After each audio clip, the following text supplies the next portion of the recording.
Let's talk about evaluated your result.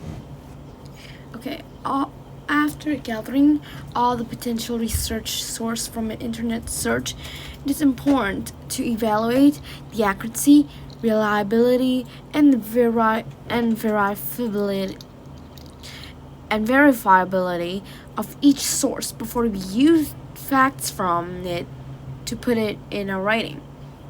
Now, after reading excerpt under our search result to choose some potential site for research, there are multiple ways that we can evaluate whether or not the site will be a good one to include in our research. First is to use point of view. Remember that the point of view is the perspective from which information is presented. Like, for example, in research writing, this means that we need to evaluate who is stating the information and why is he stating it.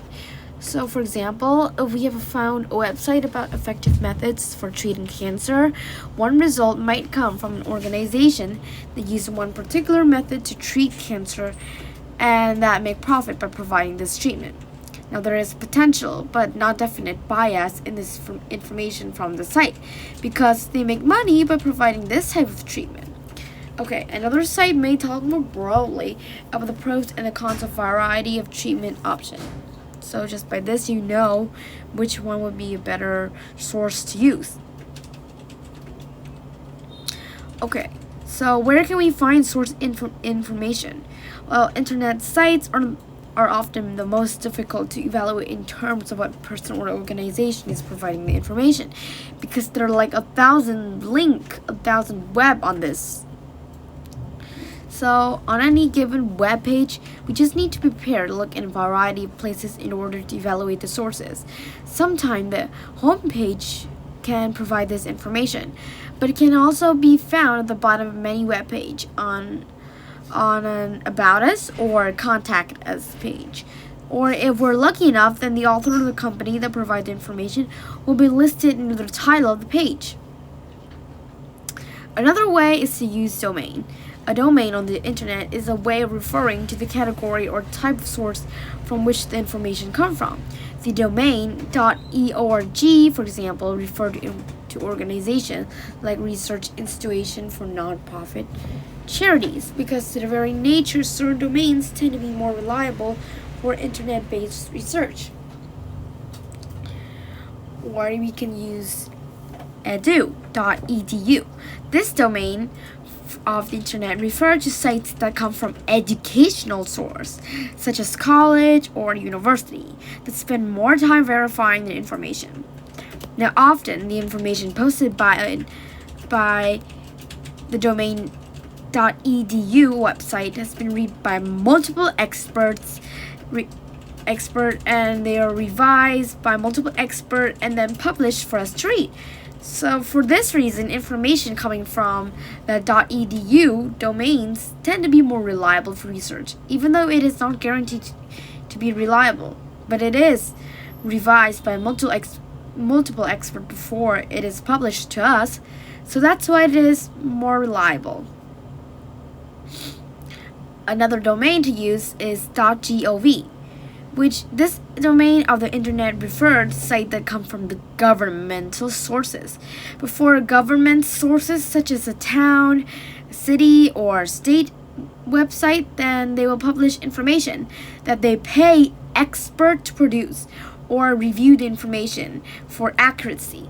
This is particularly reliable domain when it comes to statistic and data because standing behind the website, standing behind the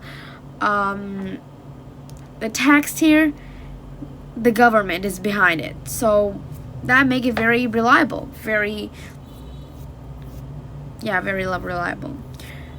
An example for this would be the Center of Disease Control, CDC, is a governmental medical organization that publishes a large amount of reliable, accurate data about the health of Americans. Okay, expert. Well, once we locate source information, regardless of the domain from which it comes from, we also need to evaluate how much the person or organization is an expert on the topic that we are researching.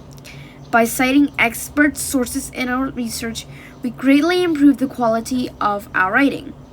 For example, after using a keyword search about weather patterns in San Francisco, we could come across two sites that seem like they offer accurate information. One source is from a person who lives in San Francisco, and the other source is from a meteorologist or a weather expert in San Francisco.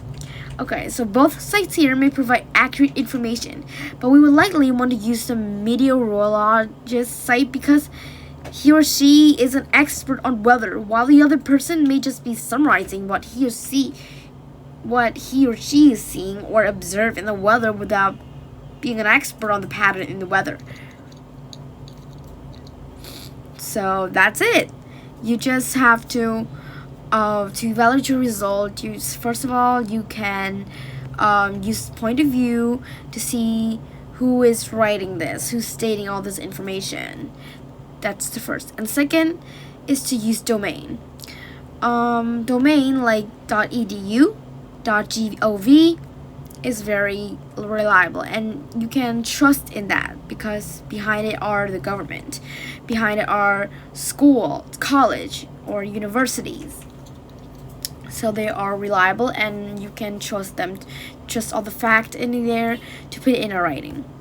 So I guess this is the end of our lesson, and see you later.